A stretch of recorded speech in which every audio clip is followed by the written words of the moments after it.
Fala, capitalista! Seja muito bem-vindo ao RoxoCast número 5. Hoje eu tô com ela, que é jornalista, apresentadora, criadora do Dinheiro em Foco na Band News TV, especialista em eventos sobre investimento, educação financeira, curadora, apresentadora e a criadora do Money Week. Eu tô com a minha super amiga aqui, Fabiana Panachão. E aí, Panachão, tudo bem? Pô, Roxo, que legal estar aqui com você, tudo bem? Obrigada aí por esse welcome tão bacana e espero poder conversar e corresponder a todo mundo que te acompanha, porque você é uma febre nas redes, né? Vamos ver se eu vou chegar à sua altura aqui nesse podcast. Não, muito bom, fenomenal. Você prefere que a gente chame de Fabi, Fabiana, Panachão? Como é que você te chama? Cara, eu já fui chamada de todos os nomes por conta desse sobrenome, digamos assim, excêntrico, mas pode ficar bem tranquilo. Fabi, Fabiana, Panachão, Panas, Panachas, o que você achar melhor. Aí depende do nível de brincadeira e de intimidade. Fique bem tranquilo. Fenomenal, vamos nos divertir aqui. Muito obrigado por aceitar o meu convite, né? A gente sempre gosta de receber pessoas que têm uma história interessante, né? Variar o tema, variar a história. Então, vamos conversar um pouquinho sobre essa sua carreira, essa sua mudança. Eu gosto muito da conexão entre o jornalismo e os investimentos e as finanças. Tem uma tese que eu vou contar para você daqui a pouquinho. Fabi, conta para mim um pouquinho sobre a sua trajetória na TV, como é que foi a criação do Dinheiro em Foco lá na Band News. Cara, é tão engraçado, né? Porque a gente leva tantos anos trabalhando, apertando o parafuso, que é natural, é normal da criação de uma carreira, que quando acontece um programa como esse, com esse significado que ele teve na minha vida, dá a sensação que foi meio do nada, né? E que ele aconteceu, e que de tudo saiu dali. Porque depois do Dinheiro em Foco, a minha vida realmente profissional deu uma guinada. Mas o Dinheiro em Foco, ele surgiu depois de 15, 16 anos de carreira como jornalista. Eu nunca trabalhei em jornal, em revista, eu sempre trabalhei em mídia. Eu comecei estagiando em televisões, Record e Globo. Tive uma passagem de 2 anos pela Rádio CBN aqui em São Paulo, que é uma rádio bem legal, do Grupo Globo. Depois eu fui para Record News, Record Aberta, Band News, Band Aberta. E aí Band News e Band Aberta se misturaram. Então, assim, foram muitos anos aprendendo na prática o que era falar em público, o que era reportar, como usar a minha imagem, como usar a minha narrativa verbal e ir apurando as notícias e vivendo aquela coisa de redação que era alucinante. De manhã, de tarde, de noite, de madrugada, não tem hora para jornalista, isso é fato. Final de semana, feriados. Então, assim, foi um período muito rico, né, de experimentação para mim do que era essa carreira que eu amo, que eu adoro, que eu escolhi certo, né? Nunca tive dúvidas. E eu me lembro que já na época da Record News, que eu tinha 25 anos, faz bastante tempo isso já, tá? Outro dia. Mais ou menos. Faz 25, eu tinha 25 anos, faz o quê? Uns quase 15 anos já isso aí. Uhum. E na Record News, quando eu apareci pela primeira vez na televisão, eles me deram uma super oportunidade, eu tive a chance também de participar de programas e tive um diretor muito bom. Então, ele me colocou, além do jornal, para fazer programa de entrevistas. Eu era bem novinha, mas eu era bem CDF, assim. E eu já criava coisas. Então, eu criava quadros, criei uma série para fazer lá na França sobre sustentabilidade, que é um tema que eu também adoro, tenho uma pós-graduação no tema. Eu tinha liberdade. As TVs pequenas davam liberdade, inauguradas, como era o caso na época da Record News, que eu entrei na inauguração, davam chance das pessoas criarem coisas. E eu sempre fui uma pessoa muito inquieta. Eu gosto do que eu já conheço, adoro me assentar ali num lugar bem confortável, mas eu adoro fazer coisas novas. E eu fui experimentando criar coisas. E as pessoas já falavam isso para mim. Nossa, você está sempre arrumando sarna para se coçar, né? Arrumando sempre uma outra coisa para fazer. Sempre com mais do que só um jornal, 2 jornais e tal. E isso foi assim durante muitos anos. Quando eu cheguei no Band News, eu entrei para fazer jornal na bancada. E ali, naquele canal específico, era um canal que tinha muito foco, tem até hoje, em política e economia. Uhum. E, cara, foi fantástico, porque eu peguei um jornal das 10 da noite, 2 horas de duração, e eu ligava todos os dias para vários convidados para participarem do meu jornal. E sempre tinha alguém de economia. Então, eram analistas, researchers, economistas. E eu fui criando uma agenda né? Não só da parte econômica, mas de médicos, de político e tudo mais. Quando deu lá os seus 3 anos e meio de Band News, eu já estava cansada. Digamos que eu sempre tive o sonho de dar um salto na minha carreira. E eu sabia que na TV, embora eu estivesse numa posição muito privilegiada, já era âncora, eu já tinha um lugar que eu tinha um respeito, a emissora gostava de mim, eu sabia que eu estava bem, estava segura, digamos assim. Eu sempre pensava assim, poxa, mas eu vou a vida inteira fazer jornal, eu já faço isso há 15 anos. Né? Eu gostaria de fazer, em vez de entregar notícia factual, que é pesado, cara, eu queria fazer alguma coisa que ajudasse a transformar a vida das pessoas. E eu mesma queria transformar a minha própria vida. Né? Eu me interessava muito pelo tema de finanças. Eu achava que as pessoas não entendiam quase nada, porque eu era uma jornalista de bancada e era bem esforçada e tinha 1000 dúvidas. E aí surgiu a chance de alguns apresentadores sugerirem programas para o fim de semana, sem produção, sem dinheiro, sem nada. E uma colega falou, por que você não faz um de finanças? E eu agarrei. Aí eu escrevi o projeto do Dinheiro em Foco, que era um programa de entrevistas, 2 convidados, uma vez por semana, no sábado e domingo, reprisava, né?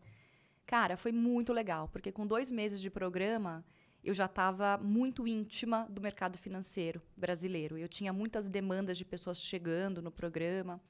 Então, eu acho que essa coisa essa curiosidade de sempre querer alguma coisa nova foi me levando para esse lugar. E, claro, né, eu já tinha muito know-how de vídeo, muito know-how de pauta, muito know-how de fechamento de jornal.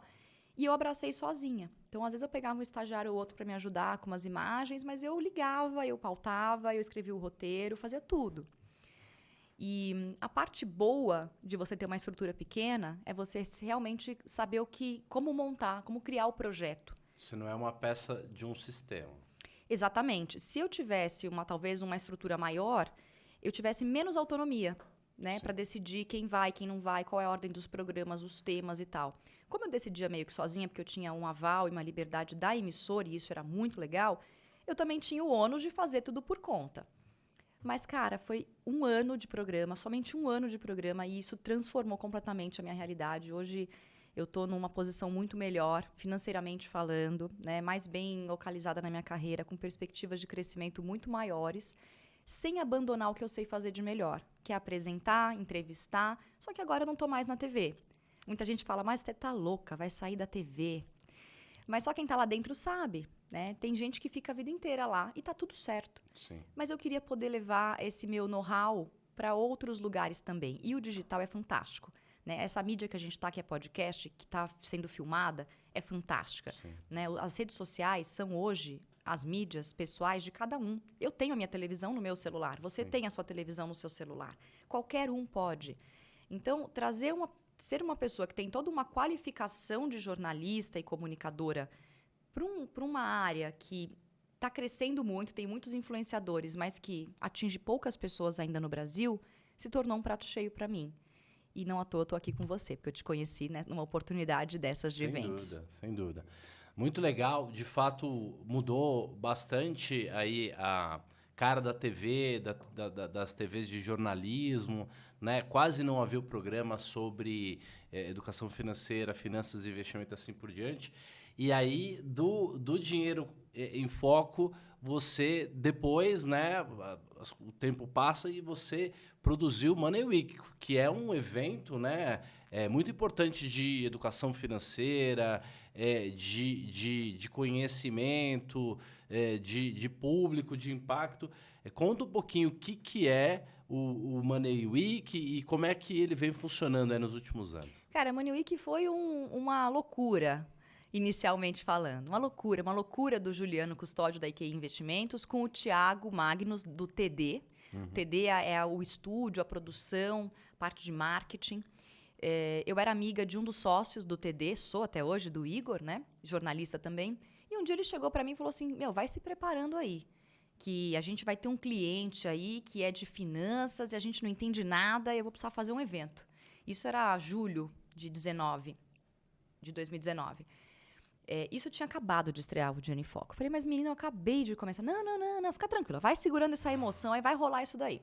Quando chegou em setembro, ele me procurou e falou, olha, a gente tem esse cliente, a gente quer fazer um evento de finanças para novembro e você tem que cuidar dele. Você vai...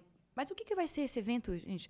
Não, é assim, Fabiano, a gente botou aqui um número, a gente inventou um número aqui, 70 convidados. Falei, 70? Você não quer mais nada? 70 convidados? Você tá louco? Nunca fiz um negócio desse e tal. Não, mas você pensa aí numa line-up, numas temáticas legais, é para fazer o pessoal se interessar mais por finanças. Aí que aí vai convidar algumas pessoas e tal, e você entrevista e tal.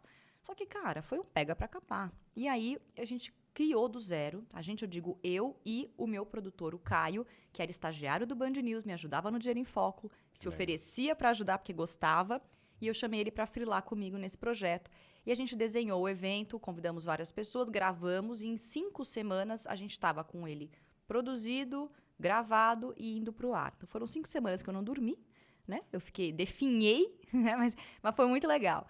E deu muito certo. Angariou muitos leads, que era o objetivo da EQI, de começar a aparecer mais no mercado financeiro mesmo, né? E, bom, a EQI deu um salto gigantesco. Isso foi em novembro de 19. Nós estamos agora, estamos em novembro de 21, quer dizer, são 2 anos, né, completos. E depois desse primeiro, aí a EQI e o TD resolveram embarcar e fazer os próximos. E aí, claro, que eu estava junto, como curadora, como âncora, organizadora, e o Caio também comigo desde esse começo. Já foram 5 edições. Foi a de 19, 2 em 20 e 2 esse ano, a última foi agora em outubro.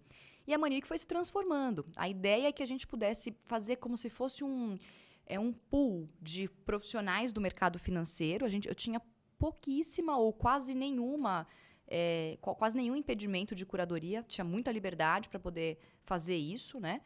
E convidar a gente, até concorrentes, assim, para a gente poder ter um debate amplo e fazer com que as pessoas começassem a entender mais o que eram investimentos. E o mais legal, de graça. Porque, assim, cara, já é difícil a pessoa se interessar pelo tema. Quando ela se interessa, ela já acha difícil compreender. E ainda vai pagar. Então, a gente queria dar um produto de entrada digital, 100% online. E vale lembrar que já era online 100% lá em 19. Sim. Antes da pandemia bater no Brasil. O TD, o Transformação Digital, que é a empresa do Thiago, ela é totalmente online. E foi uma sacada muito grande. A gente, olha, hoje com 5 edições e outros, depois a gente fala disso, outros filhotes que surgiram de Manique, né, foram mais de, sei lá, 400, 500 mil leads, assim, de clientes que foram convertidos para a base, o que é um business, afinal de contas. Sem dúvida. Mas, assim, o mais legal era a liberdade que eu tinha. Então, a EQI pode converter os clientes que se interessarem, mas a Fabiana faz um conteúdo isento. Né? Então, eu entrevistava as pessoas, conversava exatamente como eu faria no meu programa. E o nível de qualidade é muito alto, assim, a produção muito bonita, eu participei, achei fenomenal. Fabi, vamos falar um pouquinho de dinheiro e um pouquinho da sua relação, da sua vida com o dinheiro. Eu quero que você conte um pouquinho da sua infância. Onde você nasceu, onde você cresceu, você estudou em escola pública, privada. Conta um pouquinho aí. Cara, que legal. Eu sou de São Paulo, né? Original da capital paulista. Eu nasci... Fala apartamento. Apartamento. Aí, tá vendo? Mas eu não tenho tanto sotaque paulista por conta da TV, eu acho. Mas eu poderia, falar assim mais paulistana. Às vezes bate um mano e tal. Eu sou da Freguesia do Ó, que é um bairro que eu acho maravilhoso, apesar de todas as dificuldades que a gente tem na nossa cidade. Eu sou original da Freguesia do Ó, bem pertinho do Lago da Matriz, ali do Frangó. Fui criada lá até sair do bairro com 28 anos. Tá? Eu sou de uma família de pais trabalhadores, não são empreendedores, né? Sempre foram carteira assinada. Meu pai empreendeu uma época, mas acabou não funcionando tanto, voltou para carteira assinada. Tive pais muito presentes, né? Meu pai é filho de espanhóis, imigrantes, que conquistaram tudo no Brasil, né? Chegando muito jovem, sem nada aqui.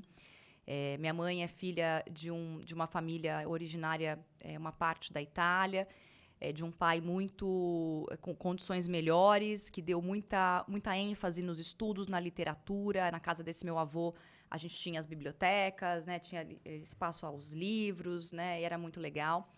E fui criada por 2 famílias, né, muito, muito honestas, muito dignas. Tenho muito orgulho da minha história. Eu estudei em escola particular todo o tempo. A gente nunca passou nenhuma necessidade, graças a Deus, mas nunca fomos ricos, né? E é muito engraçado, porque quando eu era pequena, eu nasci em 82, né? E na década de 80, de 90, a gente tinha muito problema com inflação até o Plano Real chegar. Então, eu ouvia muito os meus pais falarem e reclamarem de dinheiro dentro de casa. Muito. Era uma preocupação muito grande, né? Casaram muito jovens, 2 filhos casadinhos, eu tenho 1 ano de diferença do meu irmão, negócio ali meio corrido, e, né, 2 crianças pequenas. Então, assim, eu sempre via o meu pai muito preocupado com dinheiro, né? Meu pai é um capricorniano, daqueles trabalhador, e está sempre focado em ganhar grana e tal, e muito dedicado, né, a ter uma administração boa do dinheiro. Ele é um administrador. E eu sempre cresci com uma das minhas avós dizendo para mim que a minha avó espanhola, dizendo que a mulher sempre sofre mais. E ela me falava isso desde pequenininha. E eu falava, eu ficava olhando, ela falava, filha, o que você puder fazer para evitar confusão, evita, que a mulher sofre mais. E meu pai sempre foi um cara que falou assim, Fabiana, você pode tudo, na minha casa é minha regra, quando você fizer 18 anos, você pode tirar a carta, pegar o carro do papai e tal, mas eu nunca ganhei carro, né? Eu sempre fui me virando, assim. Então, o meu senso de independência e o meu desejo por liberdade afloraram muito cedo. Eu sempre soube que, para ter o que eu queria ter, eu não deveria pedir aos meus pais. Não porque eles não poderiam dar, mas eu não queria pedir. Eu era essa pessoa. Então, desde muito cedo eu queria trabalhar, meu pai nunca deixou, falou, não, primeiro vestibular, vai entrar na faculdade primeiro. Passei na Casper Libero, que era particular, subsidiada, era bem barata por conta do subsídio do governo na época. E meu pai foi pagando a faculdade. E no primeiro ano eu falei, bom, agora eu estou na faculdade, eu vou trabalhar. Ele, mas com o quê? Eu falei, vou arrumar um estágio.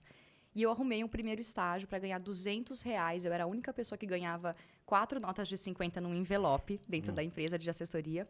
E aí eu não parei mais de trabalhar. Então, a minha relação com o dinheiro, eu acho que ela melhorou demais, Roxo. Mas ela ainda era uma relação de medo no começo. Porque eu tinha medo de não ter. Eu tinha medo de não conseguir fazer as coisas por não ter dinheiro. Então, eu queria morar sozinha desde os 20 anos. Eu só fui sair de casa com 27, 28. Porque meu salário, mesmo nas TVs, não eram tão altos. Eu não tinha a ideia da renda extra. Nunca me preocupei em fazer renda extra naquela época. Então, eu demorei um pouquinho. Mas, ao morar sozinha, eu comecei a querer investir. E, na época, eu só investia em renda fixa. Mas eu tinha uma previdência, um CDB, tinha um pouco em poupança ainda, né? Uhum. Não tinha nenhum conhecimento, mas justamente na Record News e principalmente na Record News, nos meus programas de entrevista, toda semana tinha um programa dedicado à economia doméstica. Todo programa tinha alguém falando sobre dívida, cartão de crédito, enfim, era sempre na base do como economizar, como tirar gastos supérfluos e tal. Nunca era sobre como investir. Mas eu já tinha vários livros, eu tinha alguns amigos que me davam livros e eu já lia sobre investimentos, até que quando chegou em 2019 eu falei, não, agora eu preciso, 2018 para 2019 eu falei, agora eu preciso dar uma virada. Eu quero mais dinheiro, não tenho vergonha de querer mais dinheiro, já estou numa posição boa, preciso dar um salto. E aí que a minha relação começou a melhorar. Antes eu tinha muito medo. Né? Porque, assim, o Brasil é um país muito difícil, para ser bem sincera. Mesmo os que mais ralam, mesmo quem rala muito, quem sai de lugares muito mais difíceis do que o que eu estava. Eu sempre fui uma pessoa privilegiada, família estruturada, escola particular, cuidado em casa, né? Mas não ganhei carro. E daí que eu não ganhei carro? Tem gente que está numa condição muito pior e está muito melhor que eu hoje, que saiu num lugar muito, né, difícil. Mas o Brasil é um país muito difícil e está cada vez mais difícil, mesmo para quem é muito esforçado e tem os contatos. Então, eu tinha muito medo de depender de alguém. Eu tinha muito medo de precisar pedir dinheiro para alguém. Eu sempre tive muita vergonha. Como que eu vou poder pedir para alguém? Eu não posso ter que pedir, eu tenho que me virar.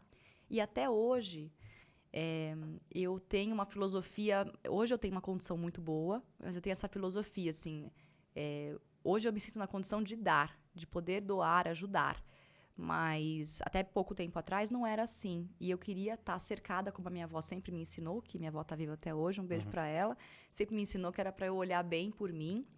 E hoje ela me questiona por que eu não casei e não tive filhos. E aí tá aí, porque eu estou trabalhando, fazendo meu império. Então, e aí preocupada com o dinheiro sempre, né? Sempre. Desde o primeiro salário, sempre. Vai faltar, não vai faltar. Sempre. E investindo também um pouquinho. Você se lembra se você chegou a, por exemplo...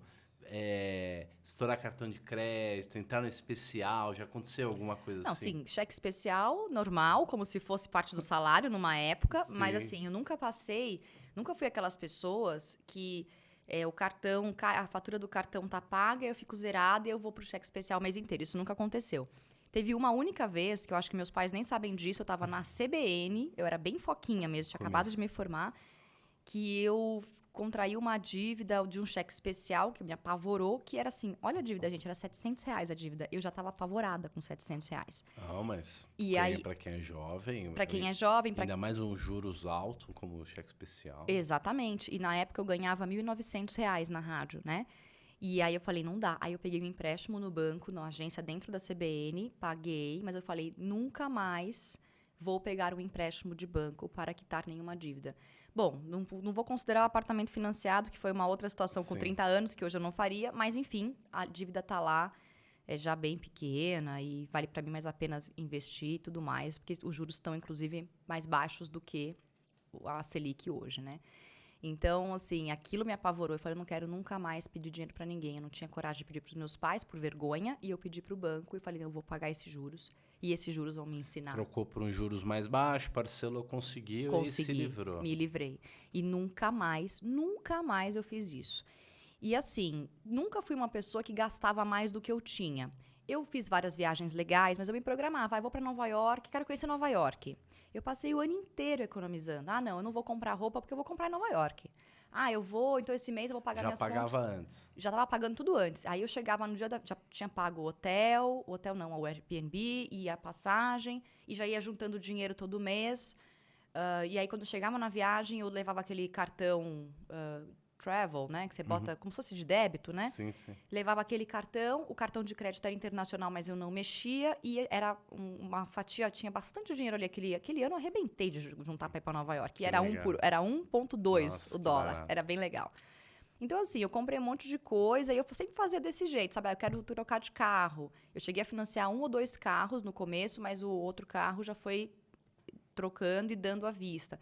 Sempre tive muito medo de fazer dívidas grandes. Até hoje eu não gosto de dividir muita coisa em cartão. Eu prefiro pagar no débito, fazendo Pix, tem 5% de desconto. Eu sou essa pessoa, entendeu? Mas eu não sou aquela mão de vaca. Eu gosto de comprar, eu gosto de comer bem, eu gosto de fazer uma viagem legal.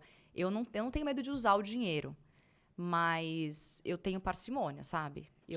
Minha vontade é ver meu dinheiro crescer hoje em dia. Eu olho para ele e falo, olha, daqui a 1 ano eu quero ter tanto. Eu faço esse tipo de meta, sabe? Eu quero investir tanto e ter tanto rendimento para chegar em tanto. Eu tenho essa preocupação, sempre tive. Muito bom. 80% do meu público e talvez do público de investimento, talvez 70%, seja masculino. Verdade. Né? Então, grande parte, por algum motivo, dos interessados ou do público de investimento é masculino. Como é que você enxerga, né, a visibilidade feminina, o interesse das mulheres, ou ser uma mulher falando para um público que é tão masculino? Olha, eu acho que falar para um público tão masculino, para mim, é indiferente. Como jornalista, eu nunca escolhi para quem eu estava falando. A minha ideia era fazer um conteúdo que fosse entendível e útil para qualquer pessoa, tá? O meu público é também 70% masculino. O meu Instagram sempre foi 70% masculino, não só por causa de finanças, por causa da TV também. Eu nunca criei conteúdos femininos. Eu sempre falei da minha vida e publicava coisas do meu trabalho e eu sempre tive um público bem masculino. Eu não me importo tanto com isso.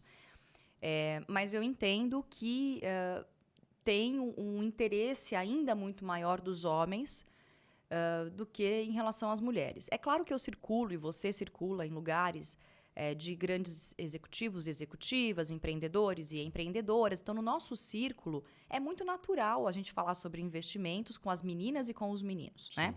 Mas, em geral, não. Eu tenho poucas amigas, mas bem poucas, tá? Acho que dá para contar nos dedos de uma única mão, para quem eu ligo ou mando WhatsApp falando, olha só essa aplicação, dá uma olhada nela, o que você acha? Como que tá hoje tua carteira? Você comprou tal coisa? Você entrou nisso? Como que tá para cripto? A gente sempre troca umas figurinhas, mas são bem poucas meninas. E eu acho um desperdício. Eu acho que é uma questão cultural. Eu acho que as mulheres precisam começar a se apoderar do próprio dinheiro. As mulheres fazem o PIB também. 50% do nosso dinheiro também é Sim. vindo de mãos femininas, trabalhando todos os dias e pagando os impostos. E eu não vejo sentido de uma mulher, eu não vejo sentido de uma mulher entregar para uma outra pessoa que não seja provavelmente um especialista em investimentos, então assim, um pai, um marido, um tio, um irmão, cuidar do dinheiro dela. Ah, Fabiana, mas eu sou casada, eu tenho uma relação muito legal com meu marido, ele é ótimo. Maravilha, ótimo. Mas eu quero que ele discuta com essa mulher onde ele está colocando o dinheiro, porque são percepções diferentes de investimento. É a minha opinião, né? Sim. E eu acho que as mulheres precisam começar, elas não precisam talvez elas investirem, se elas querem delegar, mas saberem se estão de acordo com aquele investimento que está sendo feito, com aquelas metas, com aquele prazo que está sendo colocado para elas, se faz sentido para elas. Né? Acho que a gente aumenta muito a nossa chance de barganha, de poder mesmo, quando a gente sabe o que a gente está fazendo. E isso é para qualquer coisa na vida. Porque seria diferente com dinheiro. Fora que para a mulher ter dinheiro é uma questão de segurança. Muitas mulheres hoje não saem de relacionamentos abusivos, de agressões, porque elas não conseguem se manter ou acreditam que não vão conseguir. Então, ter dinheiro é uma forma de ser mais livre e saber, né, quanto vai entrar de dinheiro, quanto vai sair. Essa visão que a mulher é muito consumista, eu nem acredito mais nisso tanto, tá? Eu acho que homens e mulheres são bem consumistas, mas culturalmente nós fomos educadas a gastar. O marido chegava em casa, nos anos 50, dava o dinheiro, ó, aqui é o dinheiro da comida e tal. E a mulher, ela ia no mercado para gastar o dinheiro. Claro, comprando as coisas da casa. Mas era sempre assim, né? Então, quando a gente começa a ganhar o nosso dinheiro e ganhar bem, porque as mulheres estão ganhando bem hoje em dia, a gente tem que ter essa preocupação. Eu cuido da saúde, eu como bem, eu vou malhar, eu quero dormir bem, e por que eu não vou cuidar do meu dinheiro? E eu tenho a impressão que as mulheres são melhores administradoras, ou pelo menos um pouco mais prudentes, né? O homem é aquela coisa de que quer ir para o risco, né? Quer ter uma impaciência muito grande, né? Uma ganância muito grande. E me parece que a mulher tem uma noção de risco maior. Mas eu acho que a gente vai ver isso nos próximos anos. Eu acho também. Eu acho que os homens são arrojados, né? Mas as mulheres também são. Eu tenho 70% do meu patrimônio em renda variável, né? É óbvio que eu tenho um perfil. Eu sou uma mulher que não casei e não tenho filhos. Se eu tivesse marido e filhos, talvez eu tivesse menos arrojada. Porque aí, se der alguma coisa errada na minha vida, eu aperto os cintos e só eu tenho que lidar com essa situação mais adversa, né? Com filho, né? É diferente, né? Quando a gente não tem filho, o que eu estava brincando aqui com o Pete semana passada é que a gente dorme no colchão e come salsicha e tudo bem, né? Mas quando tem um filho para cuidar, a coisa é mais diferente. Complicado. Mas as mulheres são arrojadas também.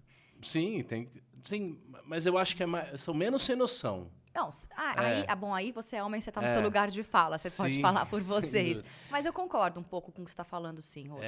Os homens às vezes piram um pouco o cabeção.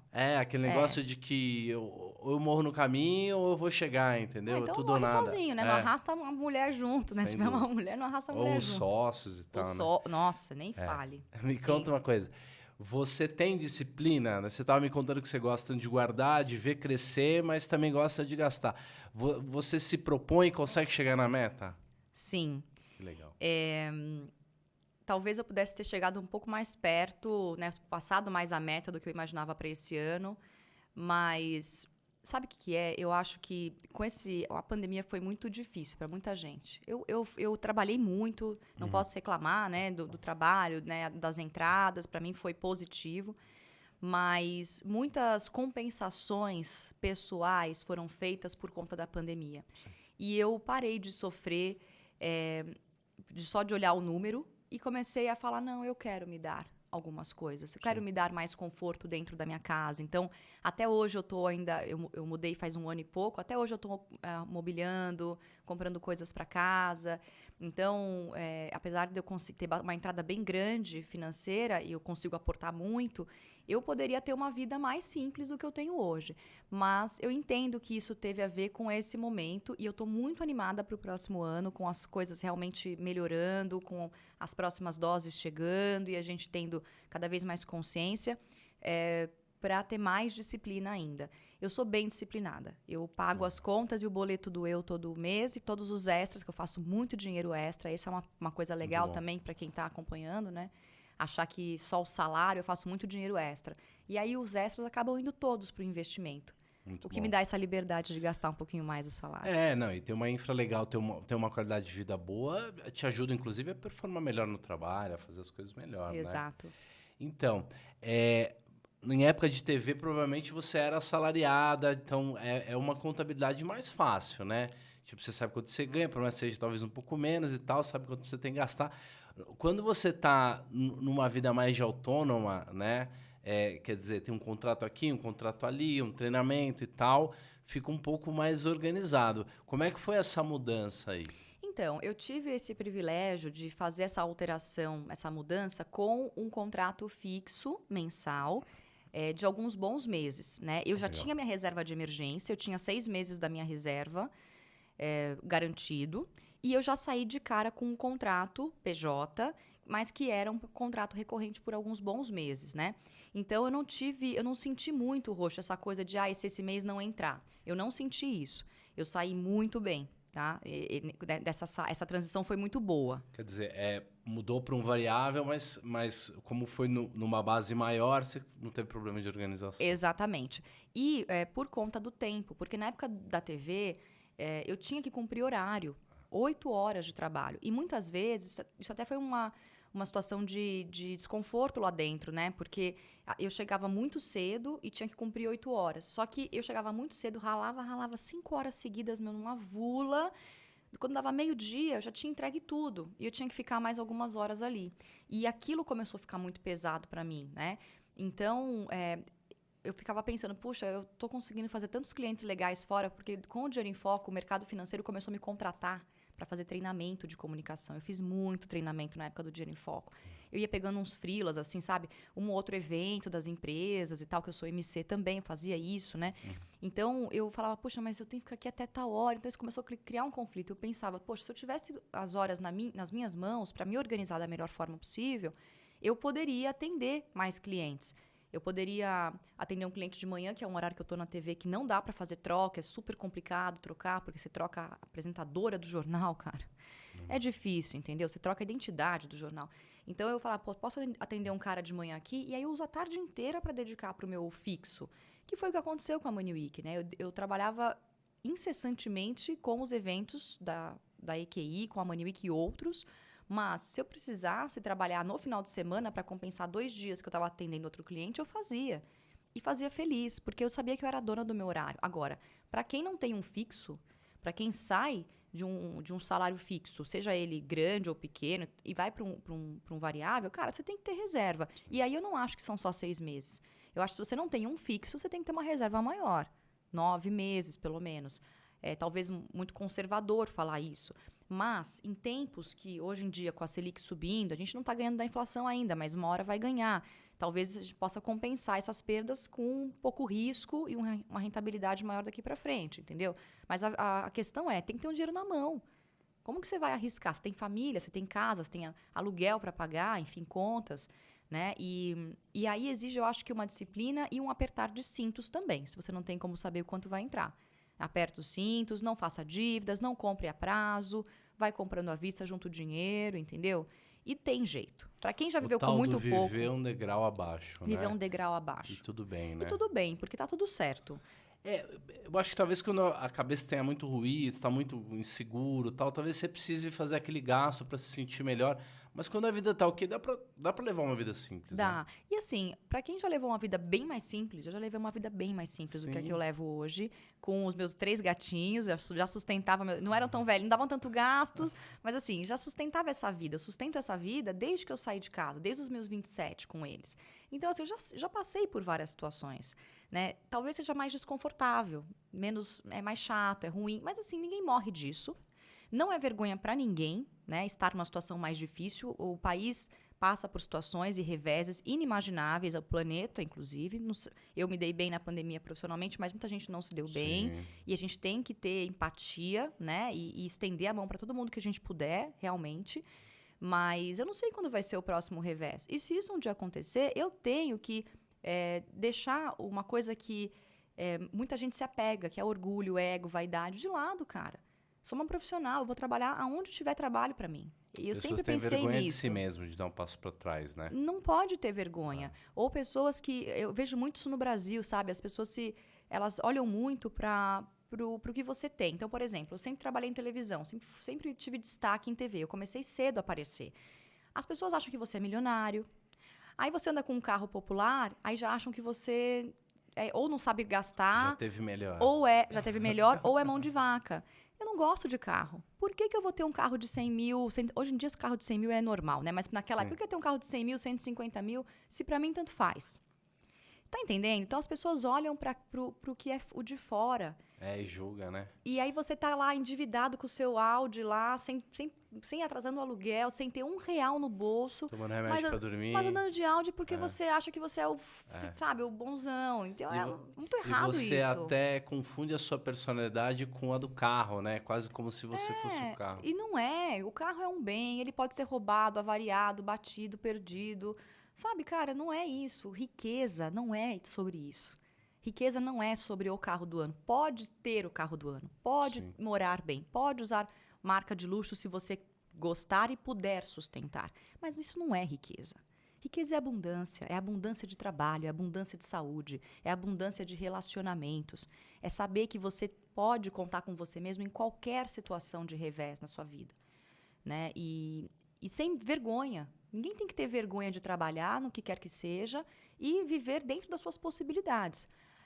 O que não dá é para, se você está muito desconfortável, que era o meu caso no passado, ficar parado esperando cair do céu. Não tem milagre, cara. Não tem milagre. Você tem que fazer. Eu trabalhava 16 horas por dia na época da TV. Eu emagreci, foi legal, foi bom profissionalmente, mas não posso descuidar da minha saúde. Não indico fazer isso. Mas eu fiz por um tempo curto, porque eu queria dar um passo. Né? Hoje em dia eu prezo muito descansar. Eu vou sair de férias, né, agora no finalzinho desse mês de novembro, começo de dezembro, depois de 1 ano e meio sem viajar, sem sair. Né?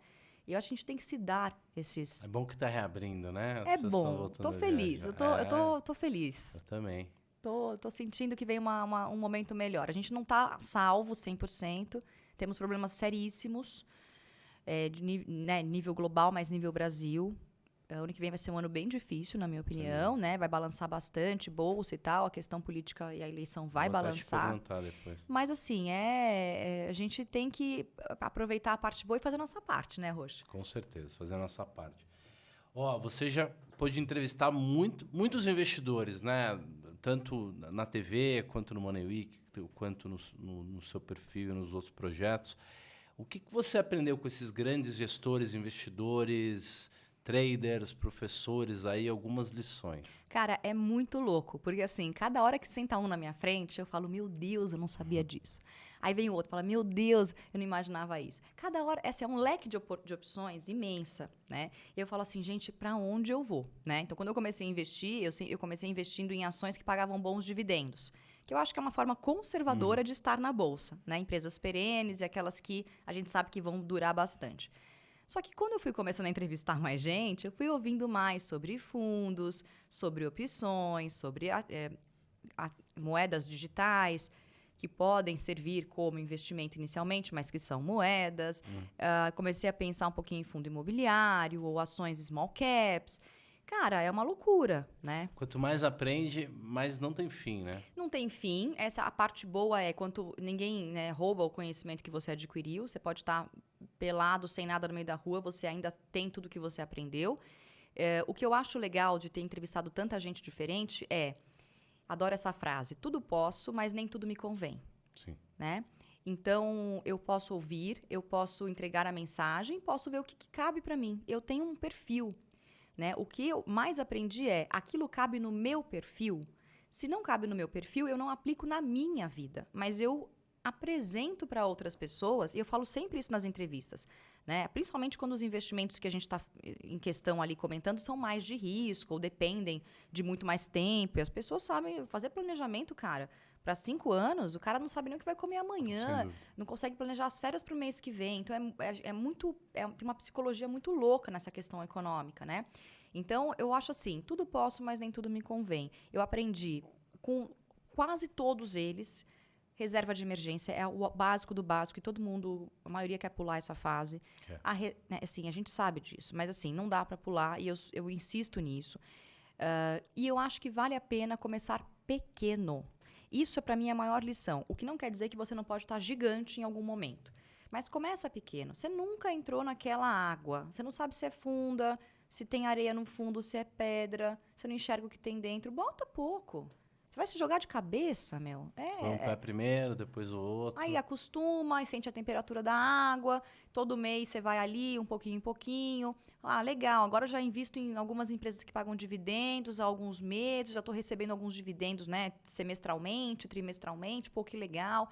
Tá bom, mas isso aqui não vai sair muito do lugar e eu tenho bastante tempo para trabalhar.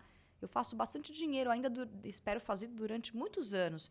Por que não investir em algumas empresas que não pagam dividendos, mas estão crescendo? Quais são essas empresas? Puxa, agora eu vou ter que saber e vou ter que ir atrás. Então, eu sempre tinha... Olha, isso eu fazia muito. Entrevistava alguém, adorava.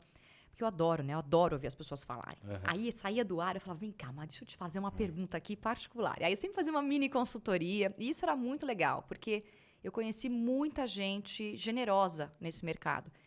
É um mercado muito vaidoso, tá? Muito egocêntrico, mas tem muita gente generosa que me ajudou muito e que eu considero amigo. Se eu te ligo e te peço uma informação, você me ajuda. Sim. Se eu ligo para a Luíse, se eu ligo para o Murilo, eu consigo falar com eles, eu consigo ouvir o que eles têm para me dizer.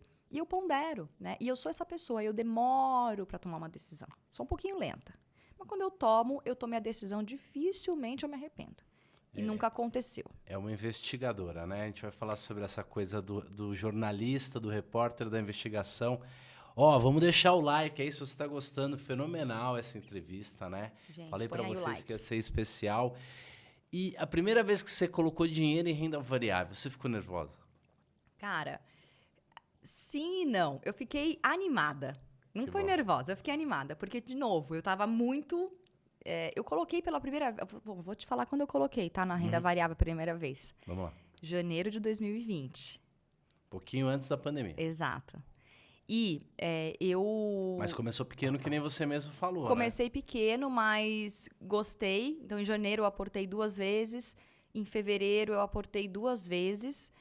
E aí, quando veio a crise, eu comprei mais. E aí eu senti que eu tinha estômago. Porque eu olhei para aquilo ali e falei... Mas isso daqui não é para hoje. Eu tenho minha reserva, tem dinheiro entrando, eu tinha alguns contratos fechados, eu sabia que eu ia receber e eu continuei comprando.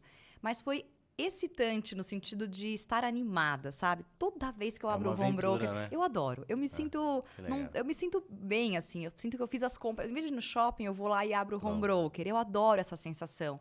Eu tenho a sensação que eu estou comprando coisas que são realmente importantes, relevantes, estimulando, né, o empreendedorismo, as indústrias, as empresas, né, a nossa economia. Eu me sinto parte disso, né?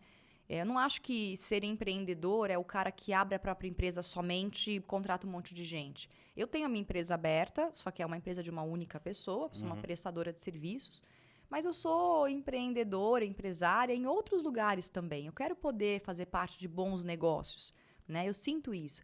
Então, eu não senti medo, porque eu também estava bem assessorada, eu tinha uma pessoa me ajudando, eu sabia o que eu estava comprando e por quê, e eu nunca me arrependi, assim. Eu fiz algumas compras e vendas de coisas que eu não gostei, mas eu achei melhor assumir um pouco de preju para depois ganhar lá na frente. Eu entendi rápido o jogo do mercado, né? Depois que eu comecei com o Dinheiro em Foco, eu fui entendendo mais rápido o jogo do mercado.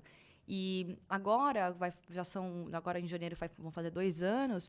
Cara, eu tinha muito pouco patrimônio em dinheiro, Roxo, muito pouco. E hoje eu me sinto muito segura mesmo tendo bem mais patrimônio investido, assim.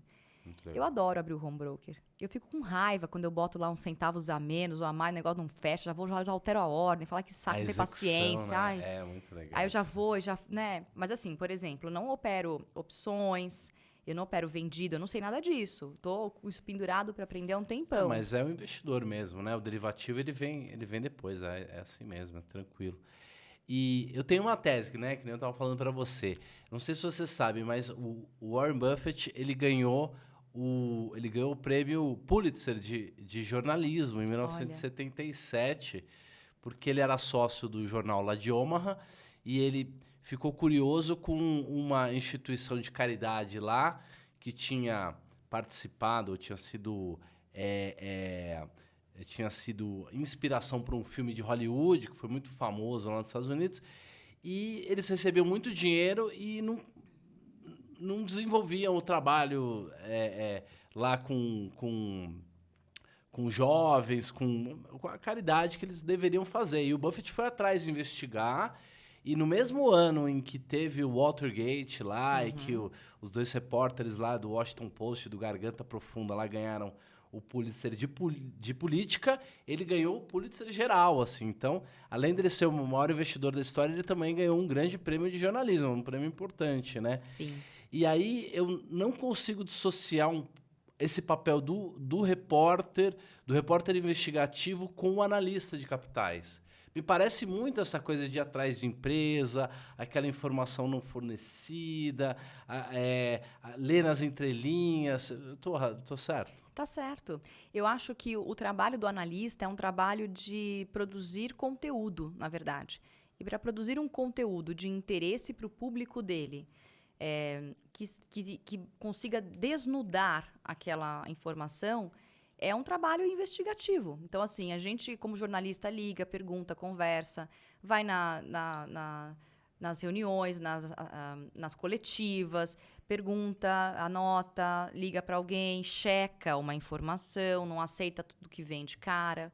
O analista é a mesma coisa, eu acredito, né? Ele conversa com o pessoal das empresas, com o RI das empresas, aí ele vai num evento, aí ele observa no noticiário outras empresas relacionadas que podem um dia vir a talvez fundir ou ser uma concorrente. E aí ele vai fazendo um paralelo até que ele entrega um relatório sobre uma empresa e indica, na posição que ele tem, ele pode indicar uma compra. O jornalista, ele tem esse papel investigativo, ele busca os lados da história e te entrega. E você, como espectador, leitor, você tira a sua conclusão daquilo, né? Hoje em dia é muito triste, assim, porque o jornalismo está muito massacrado no nosso país, infelizmente. Já é um erro você não precisar mais do diploma para exercer a profissão, embora as empresas sérias, as televisões, os jornais sérios só contratem com diploma, e é isso que me consola. Mas a gente foi muito bombardeado como classe e existe um desrespeito até muito pela classe jornalística, porque entrou uma polarização política no meio. E assim, é tão maluco, Roxo, porque na época que eu estava na bancada, no mesmo vídeo que publicavam no Facebook do Band News lá, no mesmo vídeo era chamada de esquerdalha e de bozo, bolsonarista. Sim. É maluco, cara. É louco. Você tá lá falando um negócio e tem gente que acha que você é de um lado do outro. E não é isso. É assim, você tem que desenvolver o senso crítico. Tá muito polarizado, né? E a ambiguidade muito grande, né? Não, porque ela piscou na hora que falou o nome. Gente, vocês são muito fanfiqueiros, entendeu? Não é isso. É óbvio, existem alguns jornalistas que são colunistas. E aí, como colunistas, ou comentaristas, eles dão a própria opinião. Né? Mas não é isso que a gente aprende, né, na faculdade, é o que a gente tem que fazer, é ser o mais imparcial possível. Então, eu te mostro o lado A, o lado B, ao mesmo tempo lá, e você toma a sua conclusão. E eu acho que é um trabalho assim, que deveria ser mais valorizado. É árduo. Muitas pessoas não sobrevivem no jornalismo, não aguentam, paga-se pouco no jornalismo, trabalha-se muito, inclusive aos finais de semana, aos feriados, deixa-se muito as famílias em casa. E hoje em dia, com as mídias sociais, que é maravilhoso, mas também é usado de uma forma muitas vezes equivocada para disseminar notícias que não são verdadeiras. E aí você, como você não é jornalista, você não checa e você repassa. As pessoas têm que ter mais responsabilidade também. Se você é a sua própria mídia, se eu sou a minha própria mídia, eu tenho que tomar cuidado com o que eu estou falando, cara. No meu Instagram, no meu Telegram, no meu WhatsApp, entendeu? Não dá para ser... não é terra de ninguém. Repassar notícia, né? Entendeu? Ou fazer comentários. Você me encontra no elevador, você não vai comentar, olhar pra minha cara, oi, tudo bem, vizinha, tudo bem? Nossa, você tá 10 quilos maior, né? Com essa roupa tá ridícula. Você escuta isso na internet, você lê as pessoas escrevendo coisas absurdas que você não falaria pessoalmente. Mas elas são frustração pessoal. Eu não sei o que é. Acho que é falta de senso, de empatia. Eu não sei o que é, mas assim, eu me fico horrorizada, Roxo, com a liberdade que as pessoas têm, achando que na internet tudo pode. Cara, não. E provocar mesmo para fazer sofrer, né? Isso é muito comum. A gente tem que investigar o que a gente está lendo. A tal da trollagem. Deixa eu te falar. Educação financeira, né? Um tema que durante muitos anos era uma esperança. Falava, o Brasil precisa de educação financeira. E hoje em dia o Brasil tem educação financeira. Quer dizer, qualquer um que te for numa rede social vai encontrar lá muitos professores, né? Muitos educadores, né?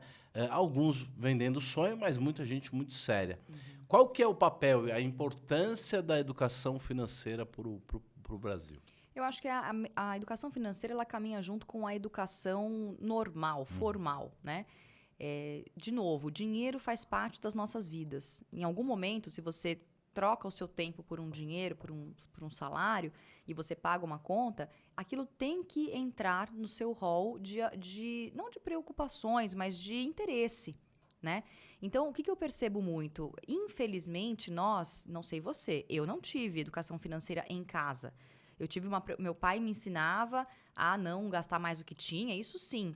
Mas assim, poxa, pensar na entrada, na saída, fazer as contas. Eu também não tive, não. Cara, sabe, se eu investir, quanto que eu retorno de juros na renda fixa? Eu nunca aprendi sobre isso, nem quando criança. Então, eu acho que a importância é enorme, porque imagina o brasileiro trabalhando, está vivendo num tempo de alta inflação, com juros subindo. Se ele sabe como tratar melhor o dinheiro dele, provavelmente ele conseguiria viver um pouco melhor e ainda assim investir mais. Não estou dizendo, gente, daquelas pessoas que não têm nenhuma condição, que estão super, ultra, mega endividadas, mas até para as ultra, mega endividadas. Se tivessem consciência que aquilo é um problema sério, que o cheque especial não é um adendo salarial, já seria uma mão na roda. Porque você pode até ter pouco dinheiro, mas estar enforcado, né, ou estar com o nome sujo, imagina dormir com o nome sujo, eu não posso imaginar o terror que é isso. E muitos brasileiros estão nessa situação. Então, a educação financeira hoje, ela já é obrigatória nas escolas, se não me engano, desde o ano passado, na grade. Sabemos que temos milhares de dificuldades, defasagens, não sei nem quem seriam os professores. Preconceito também. Preconceito. Nem sei se os professores sabem que estão fazendo isso ou que vão fazer isso nas escolas públicas, têm esse know-how total. Mas só da gente estar falando sobre isso com bastante frequência, isso entram alertas na cabeça do brasileiro, das pessoas que estão acompanhando, preciso pensar nisso. Aí eu falo para o meu pai, que já é aposentado, para minha mãe também, e aí a gente olha para o patrimônio dele e fala, peraí, vamos arrumar alguém aqui para ajudar vocês. E eu escuto do meu pai, poxa, se eu tivesse começado mais cedo. Tudo bem, mas começou agora e a gente vai daqui para frente. Claro. Eu também, se eu tivesse começado antes na bolsa, né, eu tenho 39, eu comecei com 37. Se eu tivesse começado com 30, eu estaria numa posição com certeza melhor. Roxo, eu tenho certeza disso, porque no longo prazo a gente sabe que o resultado é positivo, né? Então, eu acho que a educação financeira ela é fundamental. Não dá para criticar os pais que têm criança pequena, porque muitas vezes os pais não sabem, não se interessaram, não passou nem no radar, nem que eles não estão interessados, nem passou no radar.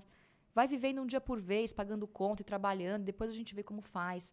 Mas isso traz uma paz de espírito, pelo menos para mim, tá? Que eu acho que pode ser muito benéfica, né? Até para a gente aprender por que a gente compra, qual que é o nosso viés de comportamento na hora de comprar, por que eu escolhi comprar isso no impulso, como que eu faço para segurar certas atitudes, né? Como que eu faço para pensar no longo prazo com o meu dinheiro, começar a olhar um pouco mais para frente. Então, eu acho que a educação financeira ela é fundamental. Acho que tem muita gente legal no Brasil falando sobre isso. Não só educadores financeiros, comunicadores, analistas, economistas, pessoas de várias áreas que se interessam. E não é o suficiente ainda, né? Tanto que a gente tem pouca gente investindo, ou com essa filosofia de não fazer dívida, ou de fazer renda extra. Então, quanto mais gente entrar nesse lugar, melhor. Né? Porque eu acho que daqui 10 anos, a gente já vai ver uma transformação do que está sendo feito hoje aqui, se Deus quiser, e de preferência mais crianças, porque, cara, a geração é dos pequenos para frente, entendeu? Sim. Começando a mexer melhor. Você vai ensinar tua criança, né, desde cedo, dentro do limite de aprendizagem de uma criança. Né? Muitos pais do nosso círculo estão fazendo isso com os pequenos, né? Então. E é muito legal. Não, sem dúvida nenhuma. E Qual que você acha que é, assim, né, considerando que a gente precisa ainda de muita educação financeira, qual você acha que é o maior risco para o investidor pessoa física, né? Porque a bolsa ela é arriscada, as narrativas, né? Existem muitas possibilidades de investimento. Qual que você acha que é o maior risco para um investidor pessoa física que tem um portfólio, que está começando? Bom, dá o passo maior que a perna, então eu acho que isso é um risco muito grande. Quando a gente não conhece algo, a gente está arriscado a perder, sofrer ou ter algum revés. Então, quanto mais você puder conhecer, melhor. Então, eu acho que é por aí. Mas eu acho o seguinte, para o investidor comum, pessoa física, né, que não está fazendo trade nem nada disso, que está comprando todo mês e tal, eu acho que tem que sempre ficar muito atento ao cenário atual, né? Não é investir e esquecer.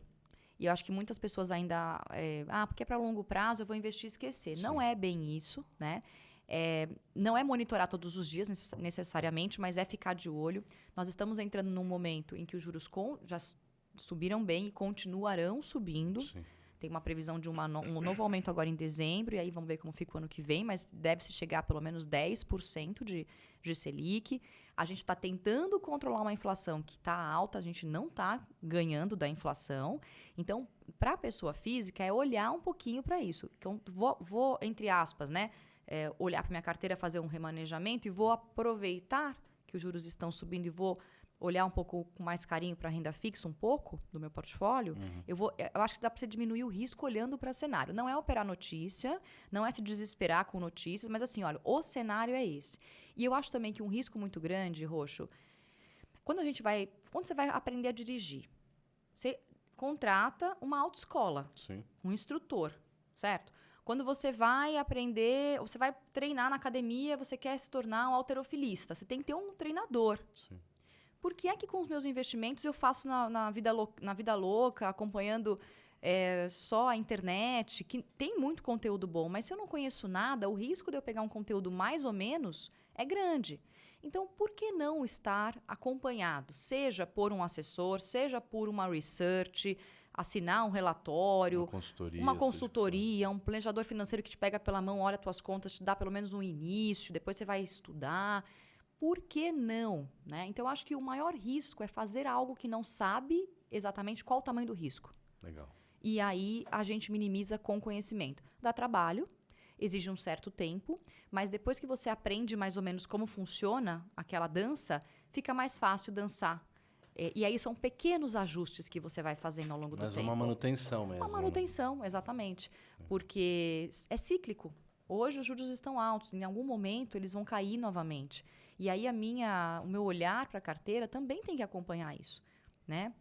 Achar que não, compra e fica, deixa estar. E hoje você falou que a sua maior exposição é em renda variável, em bolsa. Qual que é a sua maior posição individual? Você se lembra? Lembro. É a primeira ação que eu comprei. Uhum. Ainda é Itaúsa. Itaúsa. Mas eu tenho bastante alocação em Transmissão, que também é uma empresa grande, Transmissão Paulista, que é uma empresa Geradores também de dividendos. De dividendos. Aliás, pagou muito bem esse mês. E tem uma posição grande em Prio 3. Petro Rio também. Sim. Também. Eu tenho ações, basicamente, na renda variável, compro ações brasileiras. Eu tenho uma parte em IVVB11.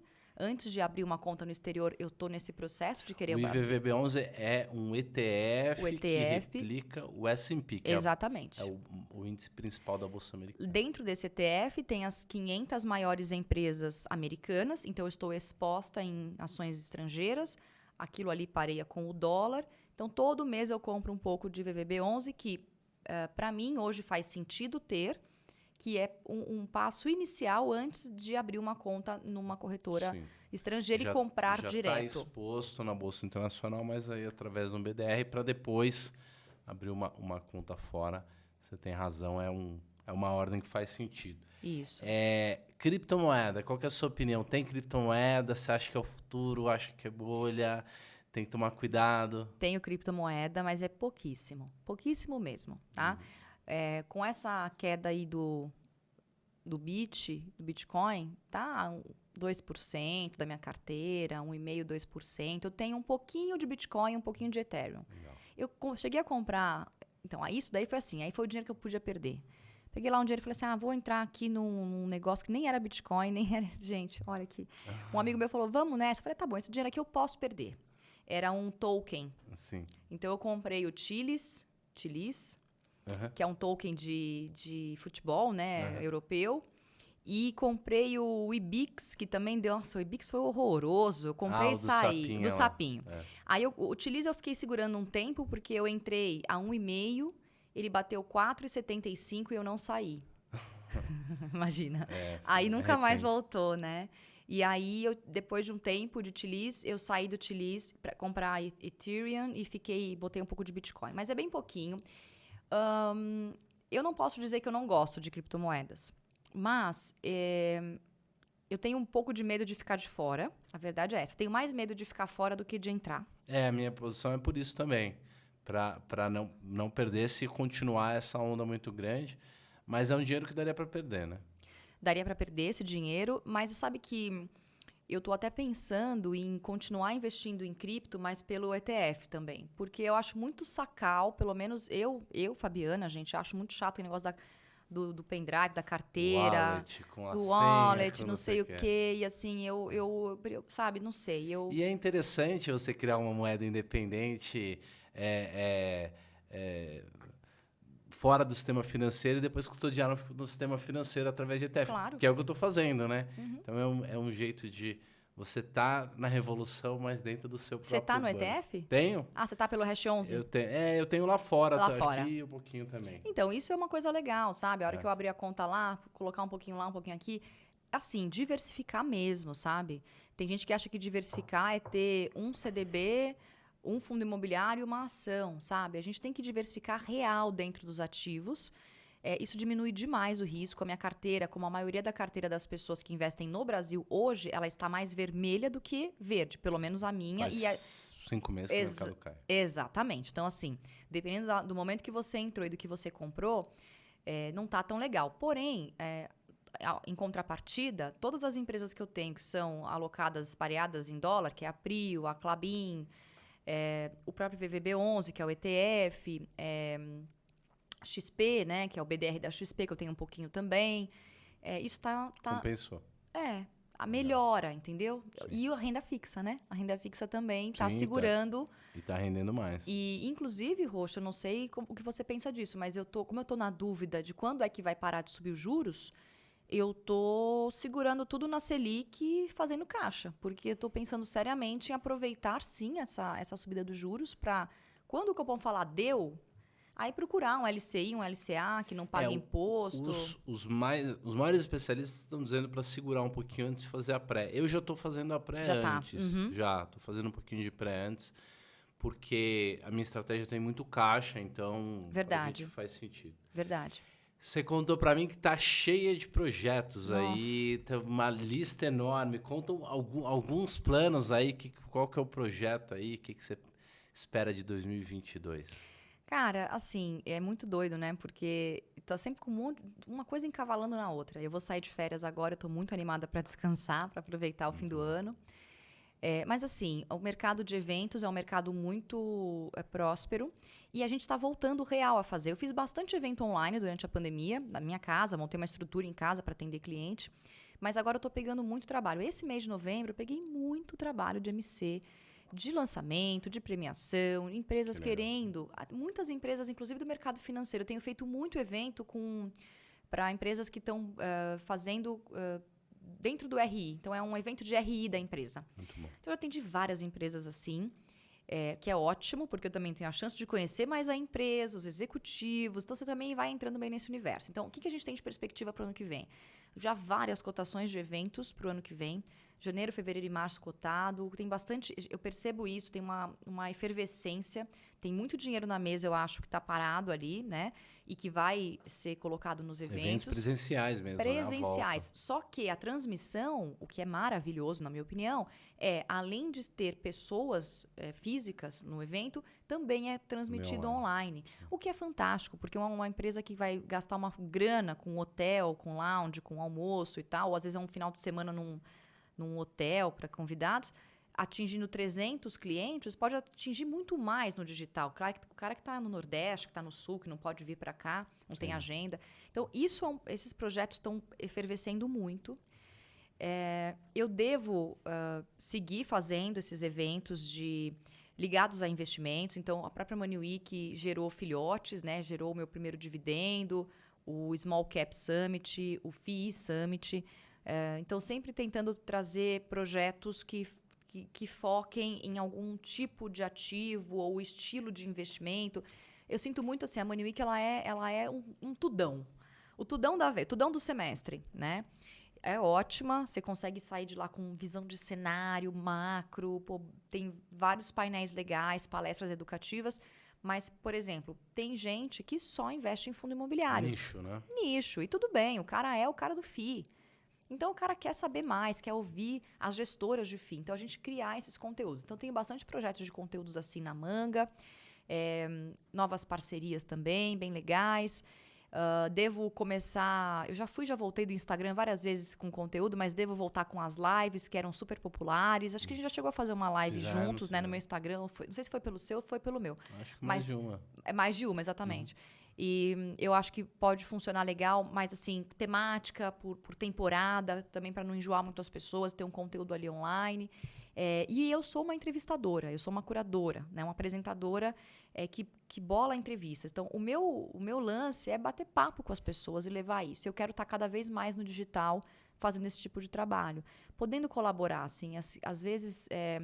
Eu vejo muitas entrevistas legais na internet, mas eu sei que existe um jeito da gente retirar uma informação, uma forma da gente conseguir até atender mais gente que está acompanhando a tirar aquela dúvida. Acho que responder dúvidas das pessoas também ajuda muito. Fenomenal. Fabi, uma frase, uma mensagem, alguma coisa que você gostaria de deixar aqui para os nossos ouvintes e para o nosso público aqui? Legal. Eu tenho um lema que eu acho muito acolhedor. Eu não tenho pressa, mas eu não tenho tempo a perder. E isso me coloca sempre em movimento. Se eu tenho pressa, eu me atrapalho. Eu tomo decisões erradas, eu me arrependo e tenho que voltar atrás.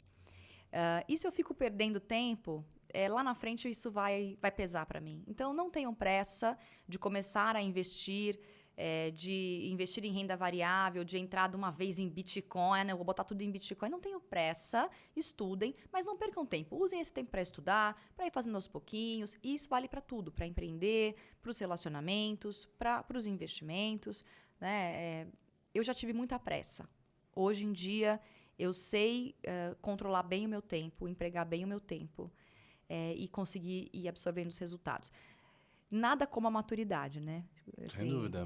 Eu queria estar com essa cabeça com trintinha, mas... Tem alguma coisa boa com a passagem do tempo, a gente fica muito, mais sábio. Não dá para voltar para os trintinhos com essa cabeça, mas com essa realidade. Essa que é a vida, né? Essa que é o valor. Não, e você tem muitos ouvintes e público também jovem, né? Muito. Então, assim, essa turma dos 20, 25, 30, gente, aproveitem, vocês estão no melhor dos momentos.